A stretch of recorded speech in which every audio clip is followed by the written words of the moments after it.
Hello viewers, today we are looking at some fire protection devices that install in the lift and staircase lobby area.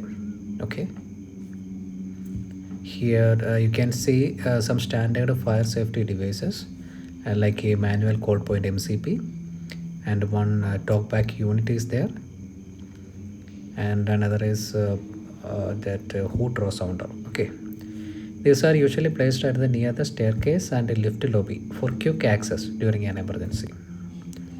Now let's check the mounting heights of these devices. Okay, the MCP is fixed at 1.2 meter, and the talkback unit which is mounted at fixed at 1.5 meters. These are the center. Okay, and the hooter is in 2.1 meter from FFL to the center of that device. Okay, and we can say the distance maintained from the staircase door, which is about 45 centimeter. These are only for the references. Okay.